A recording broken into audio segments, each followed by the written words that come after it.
Hello, everyone. This is Victoria Vesna, and you're listening to Vibrations Matter. In this episode, I am delighted to share with you my conversation with Aisen Caro Chacin, who has a rare trajectory that feels both rigorous and poetic. I love the way she introduces herself on her website. Here's a quote: "A regenerating composition of cells that produce a woman, a Venezuelan, a Spaniard, a US American, and an animal whose patterns of migration are not based on seasons, but rather on chance, chaos, and opportunity." To me, this describes so well the great complexity of her personality.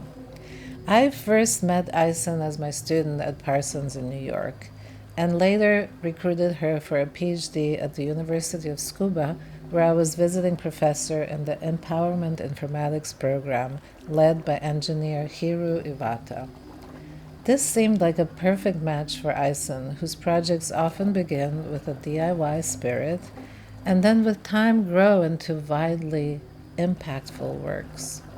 For instance, echolocation headphones explore navigating space through sound, while Play a Grill unexpectedly went viral, crossing into popular culture. In Scuba, where we worked together, she collaborated with Takeshi Ozu, a fellow student, who, together with her, created Uraka Tact, a haptic work inspired by dolphin communication. Currently, Aisen leads the medical prototyping lab at the University of Texas Medical Branch, where she is also an assistant professor in pathology as an artist.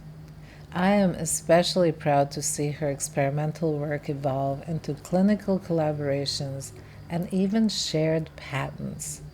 She is also adjunct faculty at the University of Houston School of Art and a founding member of our UCLA Medicine Arts program at the ArtSci Center. I am sure you're going to enjoy this chat. Welcome. So, which part of the world are you in? Where are we talking from? We are in Kingsford, Michigan, which is a town that Henry Ford inaugurated with one of his Ford plants at the beginning of in the 20s. Amazing. Yeah. Amazing. And yeah, it's really interesting. I just learned about it yesterday when I went to Henry's for dinner, and then I realized it's Henry Ford. And Henry Ford. Of so yeah. course, the beginning of industrialization right there. Exactly. You're in the bullseye. Exactly. So this is Iron Mountain, which is a Hmm. city, all of the iron mining in the US and Oh, wow. beginning of the car industry and the boom of oil, which is now kind of in decline, but it seems like there's a revisiting of the area now with all Hmm. Hmm. war maybe looming Yeah, and amazing. of course the Chinese steel industry That's being right. tariffed, and so now we're looking back into our own iron country. And so I'm here in the Okay. UP. Amazing. It seems very appropriate, actually, knowing you and your work and with the machines and, Yeah. And you know. my name is Eisen, which is iron in German. Oh, I didn't know that. And it All also these is an years I know alliteration you. of ice and, which, it's appropriate with all the. Yes, it's freezing out there. Wonderful. Well, welcome, Thank Aisen. you. How wonderful to have Thank you. this conversation with you. I'm really very curious to see how everything has transpired since we talked last, but I would like you to also turn the clock back way before we even met. We met in New York at the new school. You were in my class and you really wanted to break out of it and do something different, and you did. But I want to go back. Like, what are the kind of light bulb moments that made you go on this journey to create instruments, objects, to think about vibrations and frequencies in really interesting ways? And I think that, no, I believe, not think, I believe that you have such a unique approach that's kind of doesn't quite fit anywhere, and that's what excites me about your work. problem sometimes. But yeah. I know it's kind of a blessing and a curse, Looking and for a yeah, looking for a job is interesting. I'll just exactly. I mean, you could apply to many different places. You just yeah, shift and from they're all like, you don't fit here, good luck. you just have to shift your focus to Yeah, one of the diamond facets. Anyway, so why don't you dial back yeah. I to use as say a that child, maybe? yeah, I would say that my interdisciplinary comes from profoundly my real from a profound relationship with matter and trying to understand just curiously how materials work and fabrication in general. I think that I'm just naturally visuospatially, inclined. And so that just made me and very curious and fearless. And so putting my hands in fires and, these kinds of things. So I was fortunate to be in a family where my mom was an artist and my dad an engineer. And so dad was always fixing the ice cooler, the ice maker, and my Uh-huh. painting or, doing all kinds of design and sculptures. And I was fortunate to study under Beatriz Plaza, which was a ceramicist when I was 5. And so I really understood, chemistry and physics from a hands-on perspective through ceramics. And ceramics is interesting because it's really forgiving, but at the same time, it's really difficult to get it to the finish line because there's so many things that can go wrong in the long process of Hmm. ceramics. From like molding it to letting it dry, make sure it doesn't crack through that process. So, letting it dry slowly and then firing it and making sure there's no air bubbles or any other kind of water trapped in it so that it doesn't explode in the kiln. And then finally you get it to paint it, and Right, later right. you get to cook it again or fire it again and then it vitrifies. And so you get to learn a lot about heat, right? Like actually doing uh Hmm. Hmm. its work and changing matter, right? And Right. so it's like Transformation. hands-on chemistry, like Yeah, we yeah. didn't have any formula. We were just well, we had obviously methodology, right? Like you need to bake it at this time, at this, for this long, for these peaks, and you have, the ramping and whatnot of the kilns and um but it's much more of an art than a science. And I mean that's where nanoscience came from, is like Yeah. the stained glass. And so understanding, that gold when it's, in a very minute quantity turns into red for a glaze, for example, or how oxidation, it's starving the fire from oxygen will change it to red or blue. It's that big of a difference in the result. And so um, you have to understand science with your pulse. And science is kind of trying to explain the things that are just naturally happening. And in art, you're just trying to feel things out. And so I feel like for me, the vibrations and the frequencies are extremely important in how do I mediate my environment and my relationship I have with material and my body and my perceptual experience is kind of one continuous thing in my mind, a carbon atom inside of me is a carbon atom and a chunk of coal. This all the same, Yes, yes, and it's yes. kind of the intrinsic order that these bits of matter get woven into and codified into, instances of human or instances of coal. No, And that's so, really such a perfect way to talk about chemistry in particular because it's probably the most hated subject of anyone that I turns love it. most people off to science. But what you're talking about is experiential because actually chemistry is amazing. Yeah, how many people know how to cook that say that, It's everything, and that experience is what gets you to understand it. And this Yeah. is truly the essence of art and science because if you look at how a lot of chemistry classes are being taught, for instance. You're just getting all these formulas disconnected, and even the experiments are disconnected. So it makes no sense. Yeah. And what you're Hands-on talking about approaches is, are the way. yes, Oh, yeah, I would challenge every single one of those people that hate chemistry if they like cooking, for example, to that's right. That's chemistry right. every single day if they cook for themselves. I mean, and yeah, it's just a perspective shift. And When you were 5, and where were you? Where was this? Venezuela, yeah. Venezuela. Wow. It's in And the I, bullseye right now. yeah, exactly. Yeah, Yeah. it's kind of a political pivoting point Yes. for the world war we're living, and Very dangerous moment. yeah, and I mean, if things, we already can't go back to our country, so things go even more wrong, then who knows what the fate will be. But in Right. the crossfire, there's a lot of things that I guess we aren't really talking about. But yeah, That's another yeah, vibration. let's not go there right now That unless you this, want to change the entire topic. yeah, that's like well, yes and no. I mean, I don't want to go there. I agree.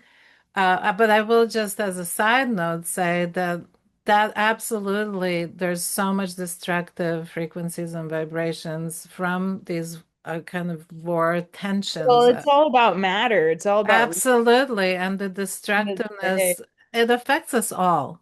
Yeah. So for anyone who thinks, "Oh, I have nothing to do with Venezuela," well, yes, actually, you do. We all do. You know. It's just very, I mean, to bring it back to our topic, we just have an incredible amount of natural resources, and the resources are state owned. And when you have dictatorships with such amount of power, because not all countries have the resources that are state owned. And so when you shift political power, those parties don't have that much power, Hmm. financial capability, but Hmm.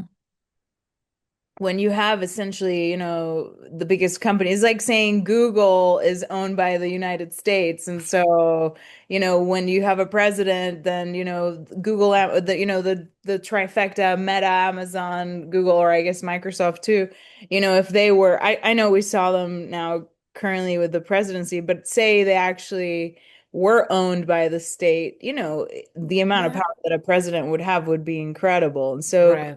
Right. it's a similar story with Venezuela. And so you have all of the axes of powers of all the worlds trying to get a hold of it. And that's what the reality is. And, the democracy's been, hasn't been working. It's, been usurped by a dictatorship. So it's a complicated battlefield, but it's really all about vibration and And chemistry. all And about chemistry. chemistry and matter, and That's right. I wish we That's right. weren't so abundant. No, actually, it's true. If you look at what are the points of friction and tension and wars, literally, you can bring it right back Yeah. to So, elements that everybody wants. yeah, look at Somalia, and then, the Israel conflict is right where the Suez, Yes, canal, which is Ukraine, and I mean, just yeah, it's all about that. all Even this, going into space, yeah, it's like going to look for elements, for what right. we need to Yeah. build more, to do more, more, more. Yeah. Um, so from 5 years, what happened? What was the next light bulb moment where you're So, like, whoa, I wanted to be a science teacher because I wanted to always be with my friends. And so we came with a pact that, we would all be like, okay, what's your favorite subject? Okay, I'll be science teacher. You'll be the like, language teacher and da da da. And we can all get jobs together and, wow. yeah. And so I was always very curious, so science naturally piqued my interest in the way that you kind of methodologically, find an answer. And I'm like, always digging for answers and asking more questions, which is why I love art because you can open-endedly experiment and ask questions without a format. Having to prove it also. You can just Yeah, and, keep and going. without a format, it's open-ended experimentation. And whereas in science, you're like, okay, is it statistically significant? And for me, I'm like, do you know about intuition? Same as an average, but it comes installed, within. And so a lot of times that's where my art, comes through, which is like, So I present my work nowadays as art and science, they're really merged by experimentation. And so I would say now more than an artist and a scientist, I'm an experimentalist. Yes, you are. And foundationally, like that's just, yeah. So one more thing to poke at or question to ask. And That's I right. don't, yeah, don't care to find a specific answer, but I do like the quest of experimenting. So when you were a child and somebody turns on the light and goes in the room, you were the one going, how did that work? Exactly. Why did the light go on? What's behind Yeah, there? exactly. Yeah. Right. I went to Roman Catholic school, got in a lot of trouble for asking too many questions. Like, how does God work? And, like, could I have some of these powers? And, at some point they had me convinced I wanted to be a nun, and then Oh my it God. just What? snowballed into, nah, this is not gonna work after all. That's So the last thing I would have ever imagined for you. well, because you introduced me to a system, and I'm like, oh, that's how it works. Makes sense. Okay, I'm Let's in do it. this. Let's go. And then as my personality becomes more invested in this, and it's like, hey, this is not working. You have no answers for me. Like faith is not enough for me, so it just wasn't sufficient. Like I just needed to keep asking. And so yeah, and then I went to high school, and art was in the US. We moved in 2020. My dad's got transferred by chance not 2020, 2000s. I was gonna say, no, you didn't. Not Yeah. because I met you way before that. Exactly. Sorry. Yeah, no, which was like at the around the same time that Chavez got installed in power in Venezuela. So we were I actually see. kind of lucky. We were only supposed to leave for 2 years because things hadn't really gotten that bad. He had been democratically elected at that point. But then those 2 years turned into 25. So Incredible. yeah. So in the science curricula in the United States is much richer than we had in the Catholic school. That's more like language oriented, more, and they taught English as well. So we did have some science, but it was more of a, basic math and Right, right. reason. Like my math from the Catholic school was better than the American, but the science was much better in the US. And so I naturally gravitated to labs and found the ceramics room, and then would spend lunch there, as a new kid on the block. Um and then graduated early because I wanted to go quickly into college and be free. So I went Where was this, by the way? in I, Clements in Houston and sure. Houston. Okay, that's right. That's right. I remember now. Yeah, and I went to summer school and summer night school and summer school. Okay, to be honest, my boyfriend was failing all these things, and so I just with him to Oh my school, and I God. was advancing while he's repeating, and then I was done a year early. And Wow. yeah, moral support all the way, and just profit from your support to Well, others. that's the karmic law, you know? That's what you did it selflessly. You didn't do it because you thought it would benefit you. So there you go. And then I ended up in sculpture at the University of Houston because I thought that I'm an artist, like it's just something that I am, like I don't have a real choice. And so it was good because it allowed me to experiment freely. And then I found ferrofluid in my last year. I Hmm. did my undergraduate thesis on, which is interesting because it's from scuba. Did you know that? No, I did not. Yes, Victoria. Okay, so No, I did not. And yes. you have to loop in the audience why that's so crazy for us. So Victoria was my mentor for my PhD at the University of Tsukuba Cuba. and Tsukuba in Japan, and where we were also under Hiro Iwata, who was running the Empowerment Informatics program, and it's the Human Informatics PhD. And so the researchers in Tsukuba had done the ferrofluid electromagnet displays. Remember those that the Yes, I do remember the displays, video but that I had came no out, idea that that's where it's originated. That's news amazing. came All out these years, I didn't know that. 03, right? And that's when Yes, I was graduating in 04.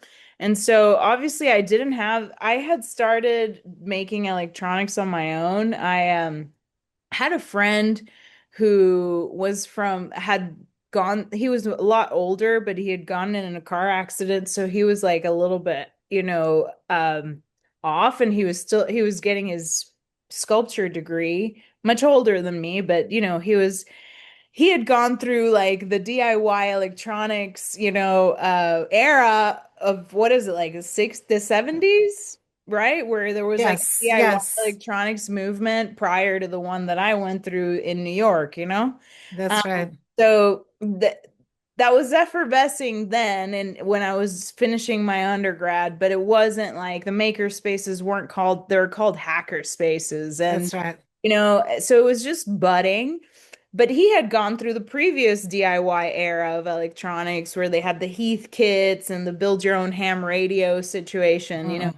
And so he taught me how to build an antenna for my video art class.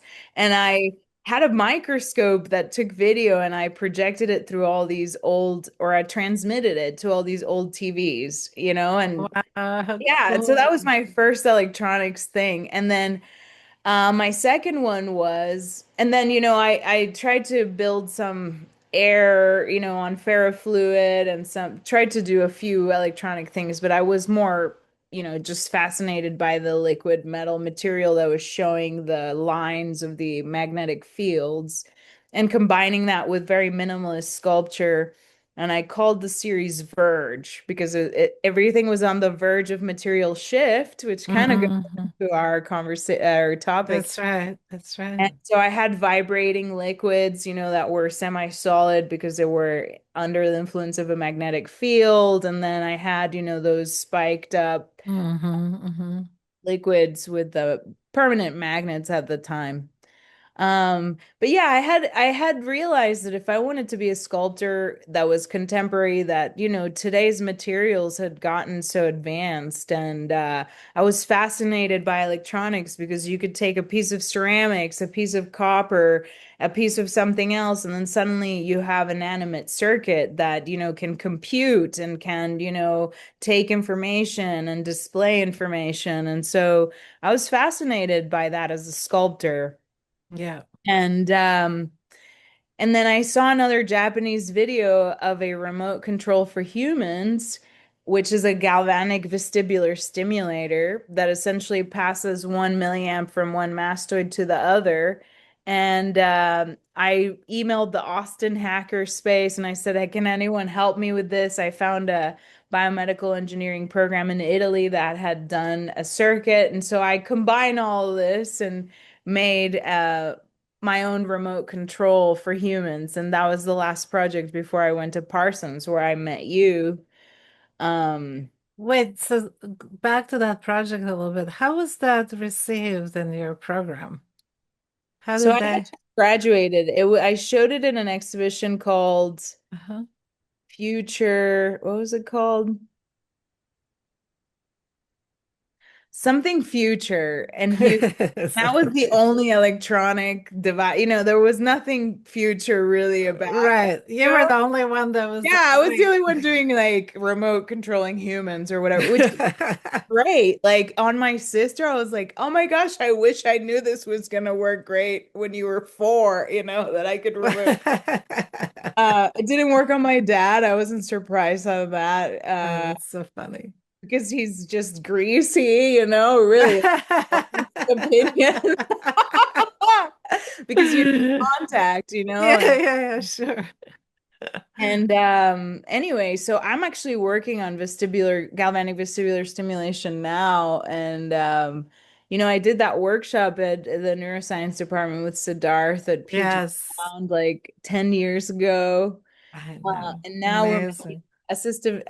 we're making sensory substitution of vestibular aids, and we just got our clinical study approved. It's not electronic, but it's also working with the vestibular system. So now all my stuff is doing full circle and turning Always, always. reality. Yeah.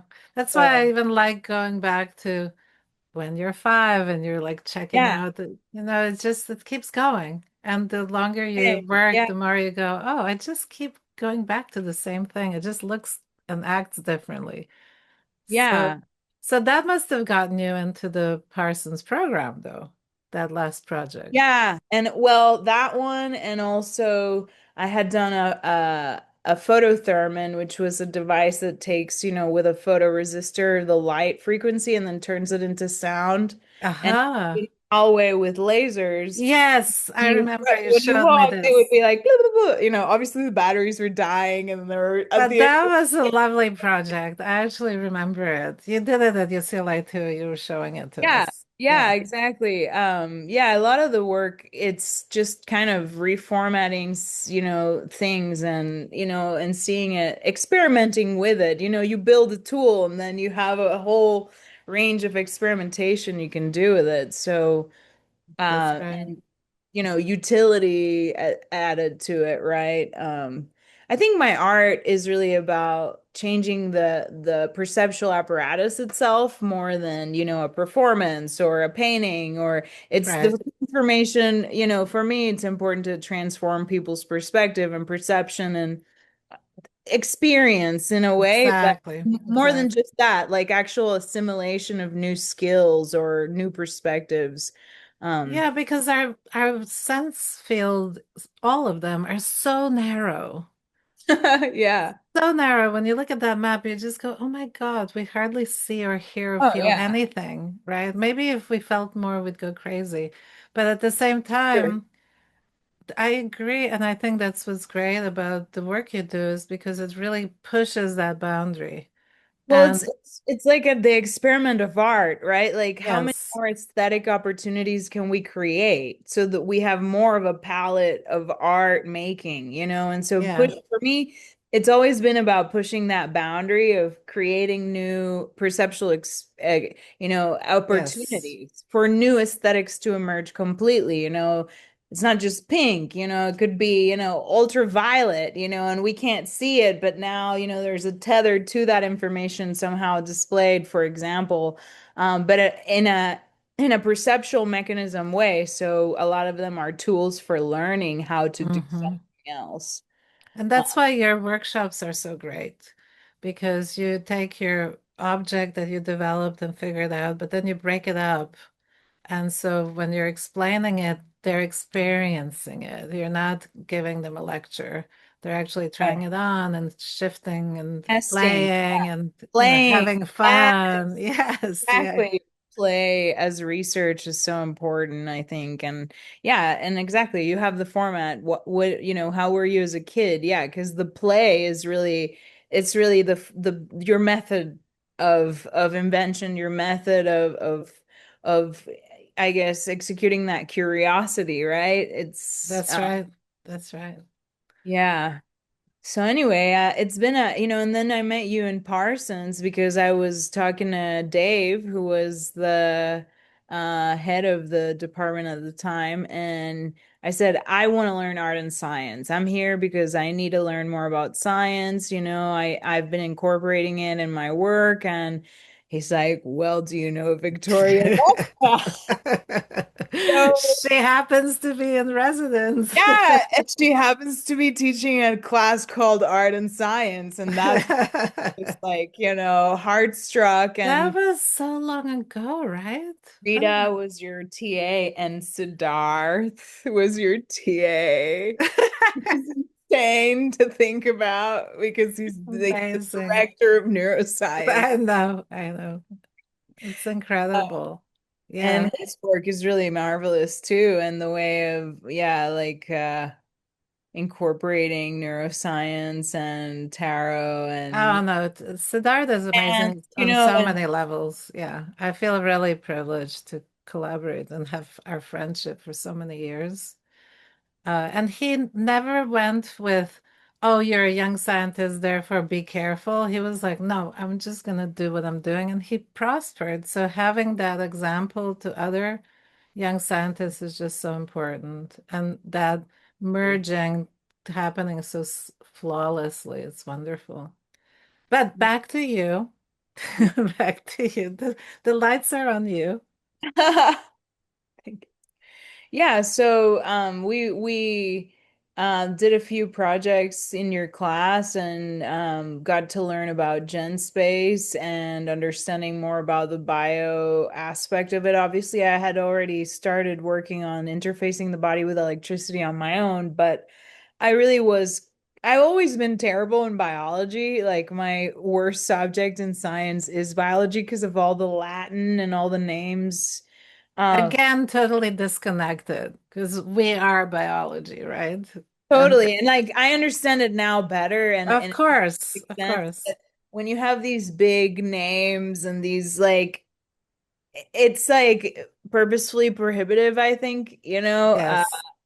and so for me, I was like, I can't handle this. I'll do chemistry. It's all like little dots and whatnot. And, I got an A in chemistry, because I understood a very simple concept and I understood material, like I said, from an intuitive level. So I could understand, oh, yeah, that organization or structure will react like this because of its van. Obviously, my chemistry level is very beginner, Oh, but it's been sufficient for a lot of like the actual development of technology and understanding when I'm talking to, I could be talking to people making wafers, um, or somebody, doing metal smithing or, and right, we can still converge, in that. right. So yeah, learning more about biology and DNA and genetic engineering from you came up with that idea of making a dish of meat and having dinner with my boyfriend at the time. And Wait, remind me of your Chinese so it zodiac. was it was I wanted to do dinner with my boyfriend and then we'd grow a petri dish of each other's Oh, stuff.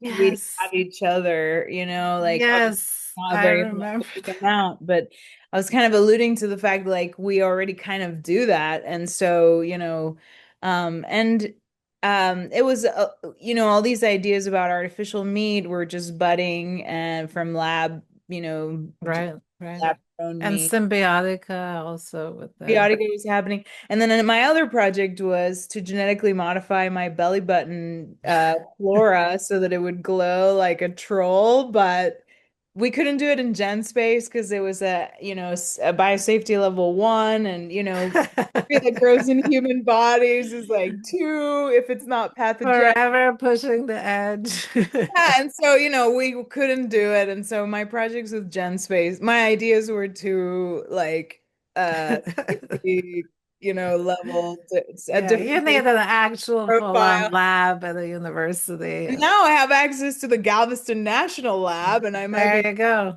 There I you might be go. testing one filter with anthrax. So there you go. Oh my God. What? We're working with the aerobiology core right now. We're developing a new filter and they're specialized with anthrax, so that's what Oh they my grow. They're like, God. you know how to grow these like pneumonia bacteria. We only know how to grow anthrax. I'm like, Oh my God. One of two biosafety level fours in the country, and they study Ebola and all kinds of, Wow, intense. disease. Oh my But, God. That's a I'm far cry really from Gen Space. Let's just put it that way. yeah. But they won't make my belly button glow either, to be honest. No, that's the We've problem, really right? gotten anywhere with that. You're in extremes. You have to develop your own lab, Yeah. an Eisen lab, Yeah. Yeah, I yeah, was thinking, yeah, you could have like your glow, and you just have GFP like probiotics. right. Uh, Well, talk about the grills. Yeah, so actually, my first project in Parsons that I really wanted to do was the Play a Grill, which is the MP3 player that plays music through your teeth through bone conduction. Because I had gotten to the Exploratorium in San Francisco and I found about bone conduction. You could bite this bar with a straw that you could, throw away, and then plug your ears and you could hear. And so I kept thinking about, because being from Houston, Dirty South rap is, known for the grills, the Mm-hmm, mm-hmm. and so um so I thought, wouldn't it be cool if they actually played music, because it was a kind of an arbitrary object, but it's very connected to music culturally, right? There's nothing Right, right. musical, but it's like rap, And so I just combined an MP3 player, figured out how to do it, and then because of my background in sculpture, I sent the actual grill to cast, and took it to a conference here in Michigan, actually, at Oh, yeah, interesting. in University of Michigan, and it was my first conference ever. Like, I had never, yeah. And they and somebody there was writing for Popular Science, and they gave me Project of the Month in Popular Science in 2012 in February, I think. And so that blew up, and that's when we first were seeing like things going viral, and That's right. That's right. You were a I went viral. precursor. You did. You did. Absolutely. And I remember that very well. There were like Chinese articles, Yeah. Russian articles, Korean, anything you can imagine, talking about this grill, which is crazy. Because what you did is with art and science, you touched into popular culture. And I think that's so relevant without dumbing it down. Do you know what I mean? So you Yeah. actually were using the actual mechanics Yeah, and the technology worked. completely. Yeah, it wasn't just And pretend. it would make you gag because usability. I mean, it was a prototype, but the second one didn't make you gag, and but yeah, it was mixing rap and science, and I think that was like, what? Nobody had expected that. And I don't know of any project specifically. I'd like to actually do a search now that I'm thinking about it of literature within that realm. But yeah, so the world was like, wow, rap and science, this is insanity. And then there was a lecture that you had in your class by Madeline Schwartzman. Aha. And of course, she's known by her, collection of artists' works to do with sensory, augmentation, or, sensory art. And she introduced us to Paul Bacurita, who's the father of sensory substitution. And that blew my mind. And he actually was much more of a practicing experimentalist than a writer. So there's not a lot of literature by him, but the stuff that there is fascinating. And his device is fascinating. Just the way he was thinking through the problems was fascinating. And I just kind of adopted sensory substitution as a springboard and as a domain for exploring the idea of of sensory substitution devices. So I made a series called Sensory Pathways for the Plastic Mind, which also alluded to Paolo Antonelli's um, um, exhibition at the MoMA at the time, which was very design oriented. Do you remember? Yes, I do remember. I can't remember the name, but Paolo It was Antonelli. something to do with plastic something because Yes, amazing I took exhibition. I took both like that lecture, all of my previous experience, Right. and I was And really this was at responding. MoMA too. So basically, you're starting to pull popular culture with, you know, elite culture. I mean, MoMA in Yeah, New York, you couldn't get more elite than that. And then you have the actual mechanics and science right. that's The informing both. tonality, which is different in art, and this is also when we're seeing like new media having these discourse. Right. Is it design? Is it art? And that's when we start seeing speculative design, That's which is right. art. Yes, In the basically. form of a product. And so that's kind of why my art looks very design and why it can be design if we want to and where we start breaking from, and from these like like fine arts can only be owned and experienced or and breaking into performance art and new media and utility and then starting to really think of aesthetic creation as another frontier for media, which is what I was saying earlier, which is the perceptual apparatus expansion so that you can have more aesthetic opportunities you could have never, it's not a palette of colors, it's a palette of senses, right? And And you're sharing it with others. So you're basically saying it's open source, you can do it. You know, yeah, a lot of it was open I'm not, source. which was also so revolutionary in general that Right. I hope is still alive. It feels like it's been squashed down quite a bit, the open Well, source. open source is actually surviving quite well because Good, good. AI is all built on open source platforms. Why OpenAI is called OpenAI, and also I was actually part of a cohort where the NIH funded the Open Source Hardware Association for them to do an investigation on how open source is functioning in the world of medical devices.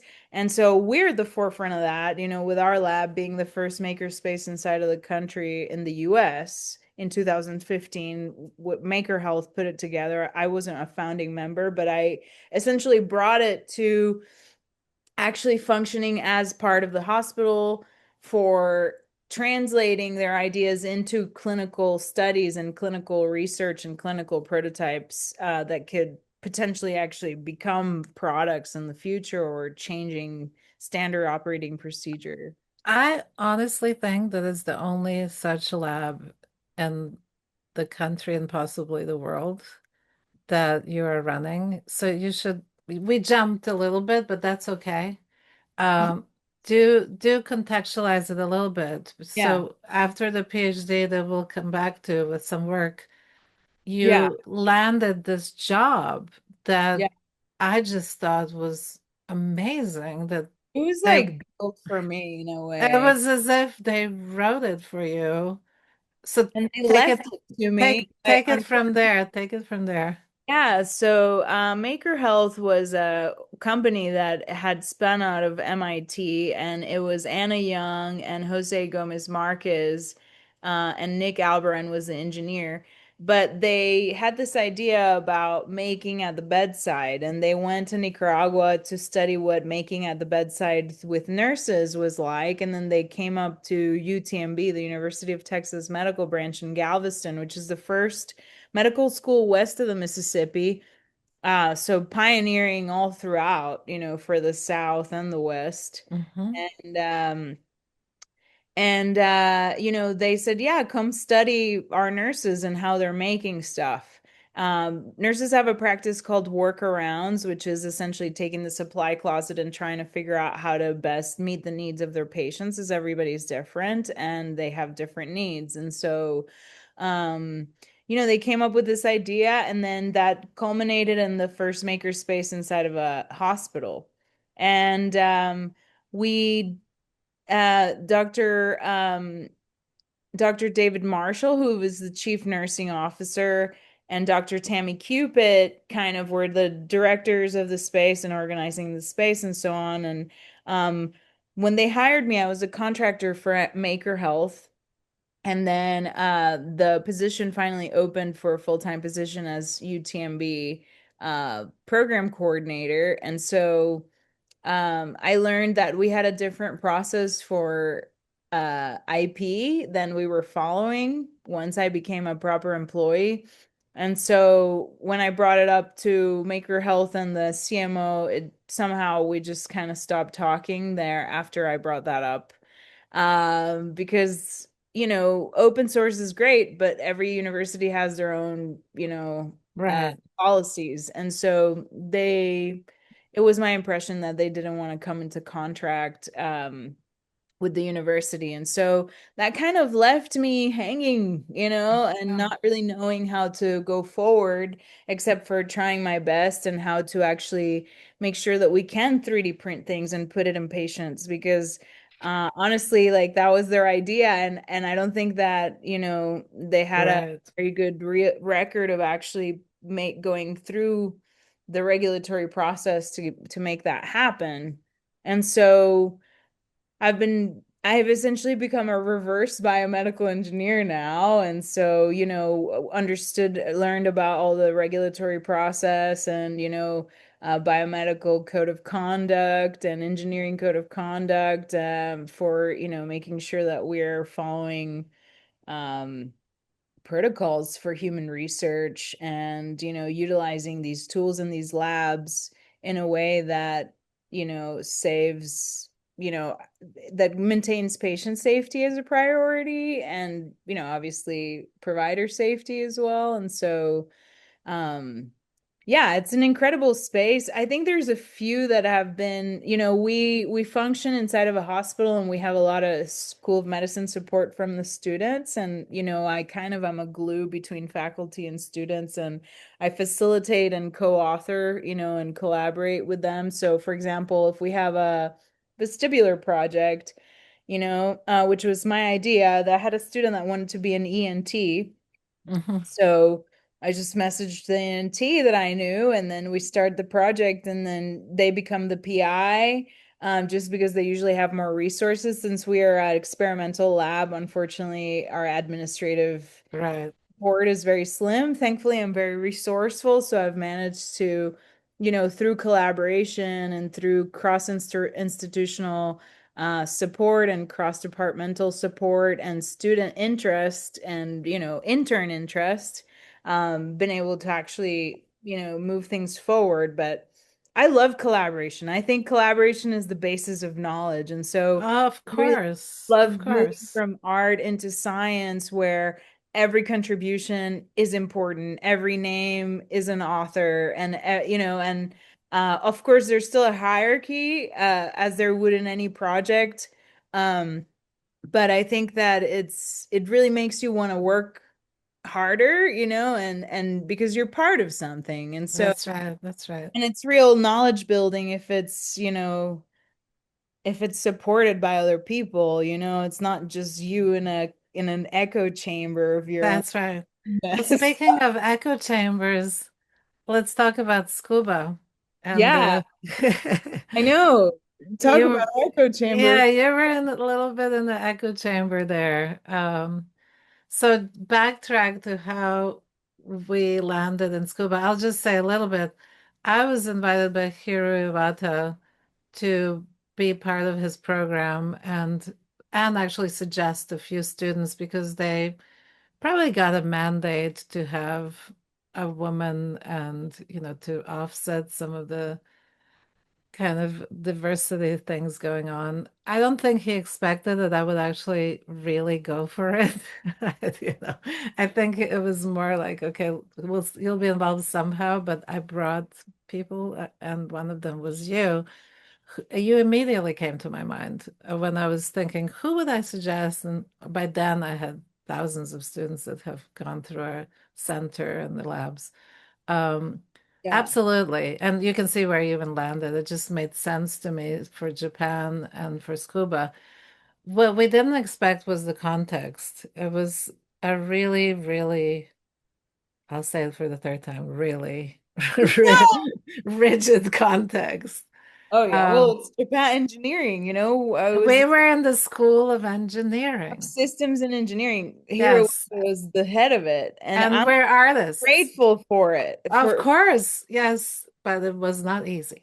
It was definitely a challenge, a cultural challenge, emotional challenge. I mean, as any PhD is. But More.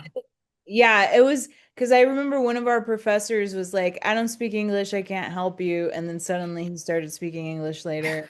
And then I was like, I know you speak English and it's okay if you make a mistake. I'm not gonna throw you under the bus, you know, like yeah, it's so culturally there were all these barriers. And I remember hearing in Japan, there's nothing uglier than a determined woman in Japan. Like, uh, so you can be ugly, but if you speak your mind and you're one of these go-getter ladies that, don't listen to men. Oh. And that asks many questions. Yeah, that's like the Catholic Church, like back again.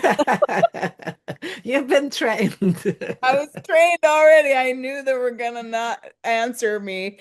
But Um, tell us about your project because the project was amazing. And I think really opened the but door to the lab that you're running now.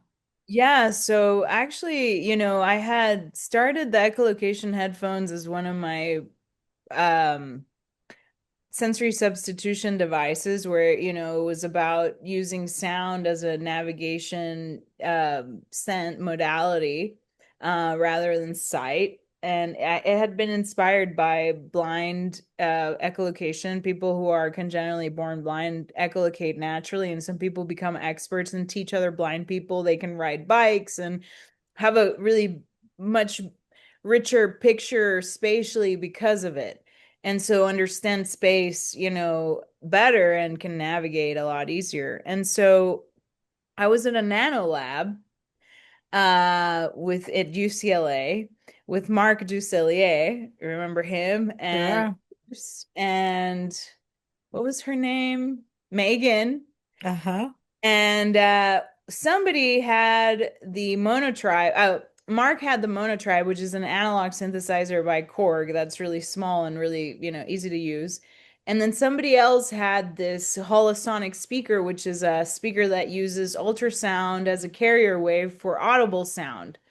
So what happens is that you end up with a really focused beam of sound like laser versus a flashlight, right? And so the same way as radio is huge and you can hear it across the city with this big carrier wave that has the signal of the audible sound within it.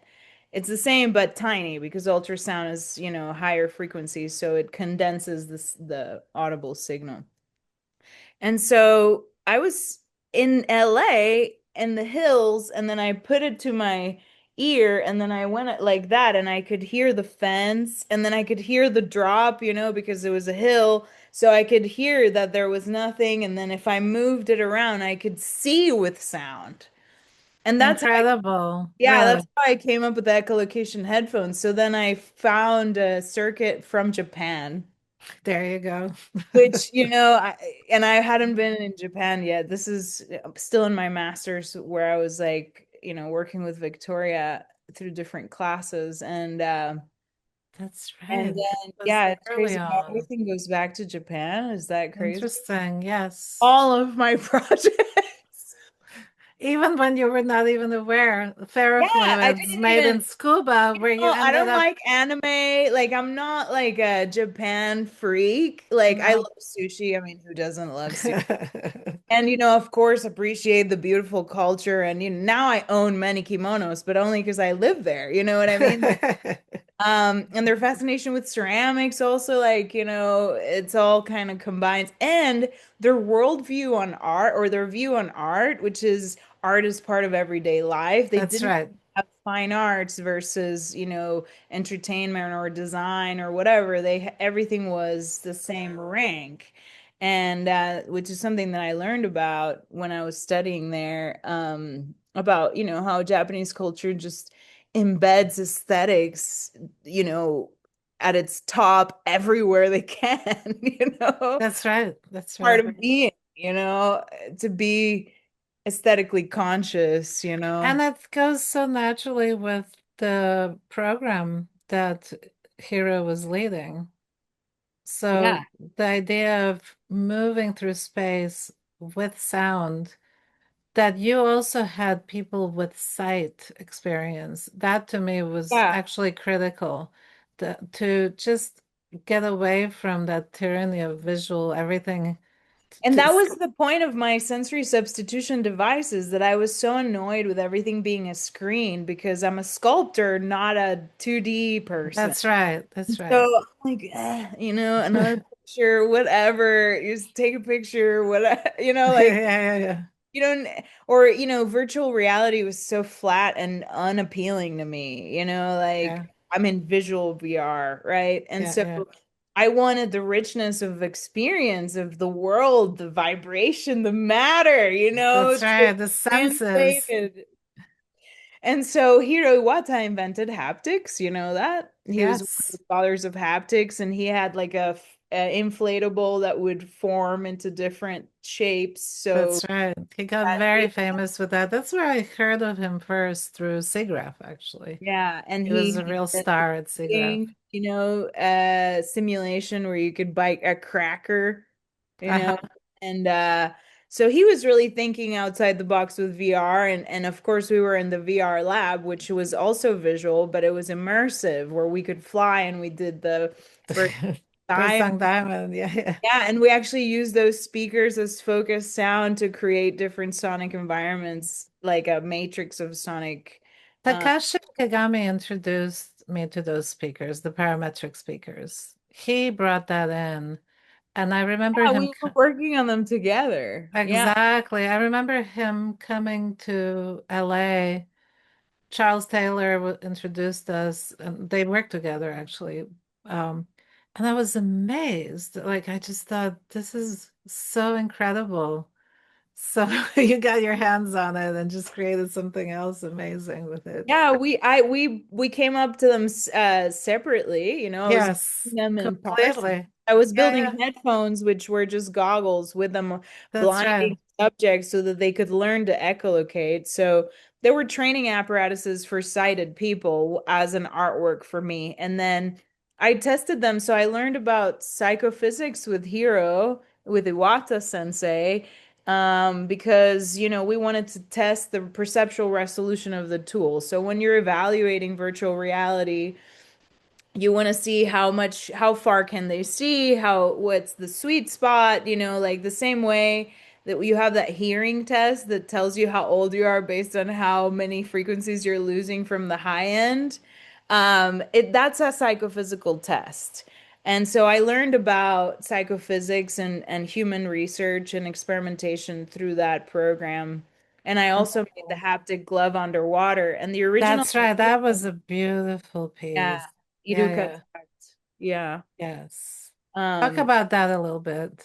yeah, so I wanted to create a haptic display underwater because I thought that I could change the viscosity of water with propulsion and with by propelling the fingers independently, and so that you can create things you could touch if you were underwater.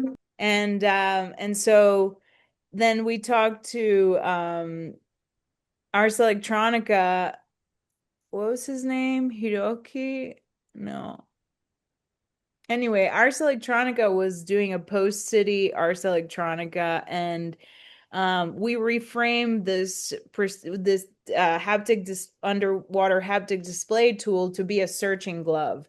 So the information was a ultrasound rangefinder, and it would give you a parallel sense of touch. So it would tell you the topography. It would know the topography of the underwater floor, and then it would display the pressure based on how you were touching. So if it was like this, you would feel it stronger, and as you move it, it would slow down because it's reading the topography of the bottom of the floor. So it's a And so, very similar approach to the haptic goggles where yeah, you're it's the same. moving, It's just, yeah. except underwater. I mean, that's pretty Well, amazing.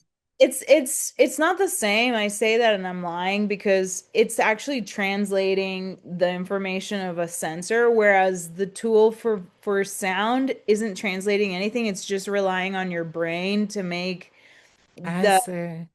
to make the discernment of how it sounds.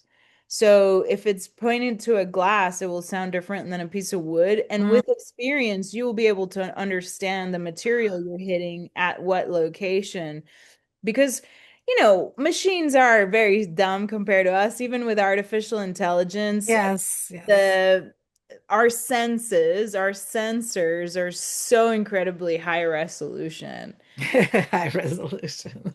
Yes. It took many, many, many millions of years Yeah, to like get think about the here. size of each cell in our bodies that have Oh, counter just, perception and that it's a tell that to marvel. a nerve, and then your brain is like, you're touching something. That's Uh, right. that it's this hot, that is this prickly, that is this size, that it's right here next to your body in comparison to your nose. There's Right, so right. much information that our brain is processing that, yeah, And it's our whole body, exactly it's our whole body. right. Yes. The whole sensory, gamma of our experience, right? Yeah. Yes. So what now? What are you ask? What Right. questions are you asking now? What are you building? What are you thinking? So the echolocation headphones, after 10 or more, it was in 2012, 13 years that we first, built it, or that I built it. And um in Parsons, it now we finished a clinical study, and we did it with normal vision patients with obfuscated goggles, with 400 vision, and we measured it with a physical therapist with a pressure mat, and we determined that they are feeling more confident in their gait while using the probe to navigate, and they can tell there's an object in front of them much earlier than if they didn't use the probe. So we've essentially completed safety and efficacy.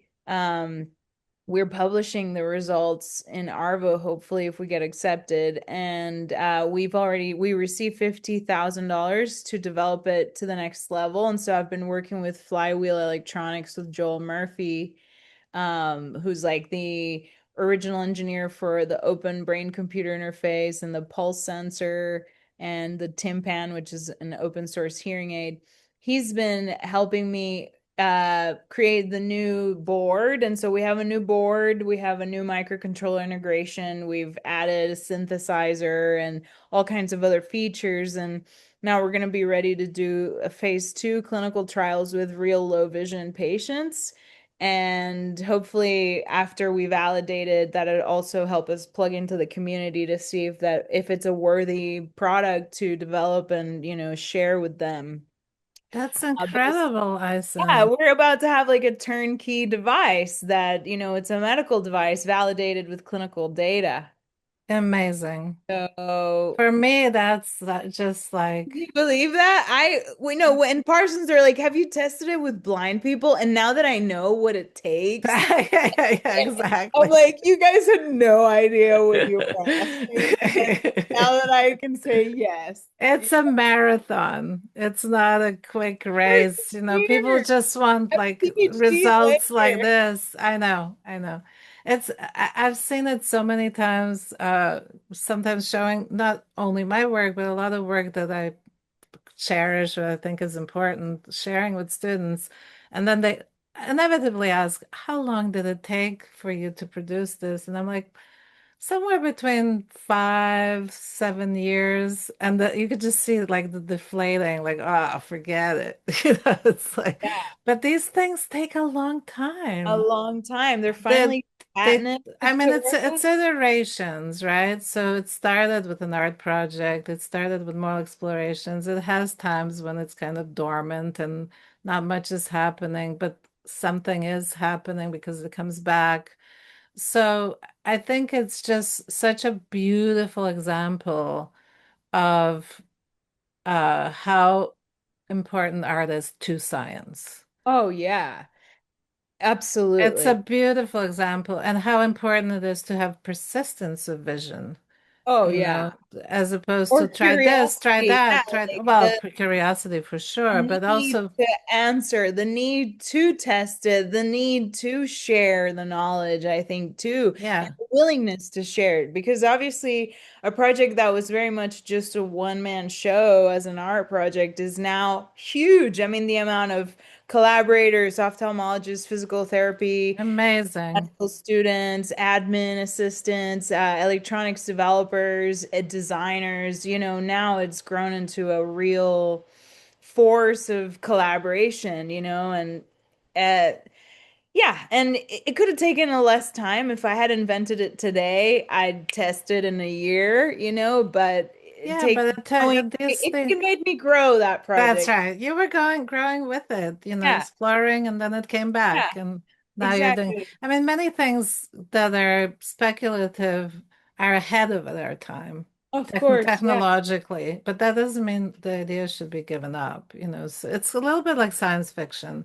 The best science fiction is based on actual science that then projects, right? It's not Yeah. just kind of Yeah, thinking out of the predictive blue. science where you're really building it from what is possible and what, where we would like to go. And honestly, I think that's the drive for our evolution, Victoria. It's this Yes. desire to experience ever more vividly, to, see further, telescopes, space flight or microscopes, electron Everything. microscope. Yes. It's just more experience, more, information so that we can assimilate. And, I have this thing that I think like our hand developed from our need to reach, like wanting to, this is like, the branching and this kind of desire embodied, Yes. the hand. Yes.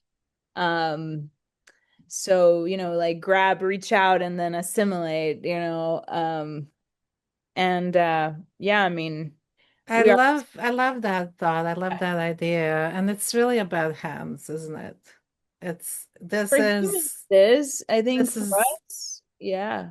this is really everything, the Hand-eye touch, the coordination is the basis of art and technique, and hands-on.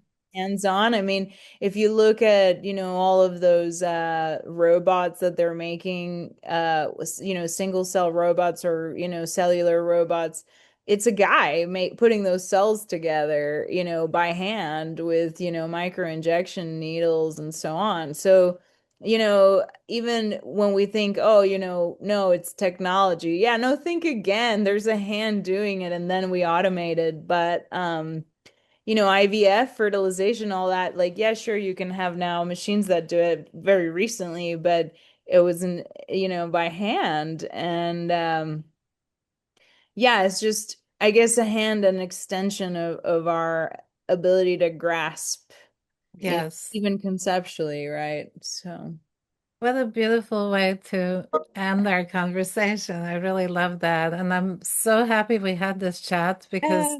it's an important chapter in what I'm thinking about in writing. And I can't tell you how it is. You're teaching now too, and you're mentoring students all along, I think you were.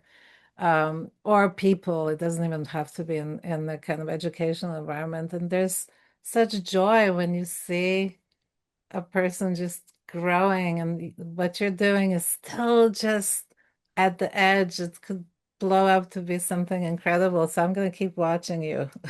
Yeah, and I mean, I'm so fortunate now to be the assistant professor of research in the School of Medicine. I would have never thought I'd have medical students, and these people are so Yes, amazing, you know. they are so fortunate. Wow. They are so fortunate There, because yeah, we you're both. opening. Yes, of course, and that's the whole point. And then one of my students tells me, "Can I want to do my my fellowship year with you because with you I've learned so much because you tell me what we look at the big picture, we have a plan." Da, da. I said, "You know why you're learning so much from me is because we're learning together." That's right. And that's the difference between me telling you what to do and me not necessarily knowing how to do it, but we're doing it together and we do a phenomenal job supporting each other. And so, I think that yeah, maintaining the subject matter new for me every time keeps me humble and keeps me able to like bring people, up above me. And Yeah, yeah. that Well, yeah. hang in there. That I've learned environment is that good from for you, you. and I want to Thank say, you. yeah, like one of Thank the you. things that today I see that has been an incredible, valuable lesson from you is how you're networking and how you've invested in people because people grow and they go into new positions and who's a medical student today will be a medical director in 20 years. That's right. And you know that and you've invested in that and you've taught me that in the way that you've networked with so many institutions and in a way you don't work for the institutions. The institution works for you. And I've tried to adopt that model in my mindset and in the way that I work with people where I don't care where they are currently. That's right. That's I right. still want to support And them. that's exactly the key. It's networking with people, not institutions. Right. The institutions are there to support it or not, however. But it really is amazing to see where people go and end up. And I have to say, I have some friends in pretty high places. So. Yeah. But that wasn't the intent at all. It was truly because I don't believe in this solitary genius, artist genius. Or Right. I just don't believe that. I didn't buy it from day one. And I just see how wonderful it is to see collaborative groups. And of course, there's always a lead spark person, there's always a catalyst, maybe sometimes two, three, but it takes a village, let's And face it it. changes, It somebody changes, might leave roles and then change, stop and leading absolutely, and yes. yeah, that's one of the biggest, most valuable lessons is to be able to break off from that idea of the artists. And, I still have trouble with it in the art world. I'm sure you do as well. Oh, It's something that's completely. like a work in progress for Completely. artists. Or even putting the credits on. It's like I give them a whole list and they're like, it's Yeah, your we're gonna work. And I'm like, well, there's too much I could not mention some of the these people. receipts, like roll Exactly. credits. Maybe we should make new tags for art. I Road mean, trip. the artists, you, me, others, our role is really to keep holding that vision and that group together, because for a lot of people we involve, it's kind of a side thing or a little thing here and there, and it disappears. But for us, it doesn't. It's like, no, no, no, we got to make this. We got to actually Yeah, I materialize don't it. believe in impossible. I just No, no, no. That's like the key word. Okay, we're I doing can think this. about it. It's done. It's impossible. Okay, let's do it then. Yeah. Then it'll be a Well, fun ride. yeah, we got to keep going. And yeah, Yes. thank you so much. I feel completely fortunate and honored to be part of your series Oh, and have had you as thank a you. mentor. And when I look back now and I see who we were and who we are now, it just makes perfect sense. Yes, yes. And And we'll keep learning from each other. and I'm so amazed how pivotal we are, and we don't know at the time we're doing it, and then suddenly you look back and you're like, "Wow, we were the ones doing that," you Yes, know? pushing the edge. That's what we Yeah, do. and yeah. So thank you so much, All and I right. Give me your hands. Bye. ciao. Bye, Eisen. Thank you so Bye. much. This was lovely. Bye.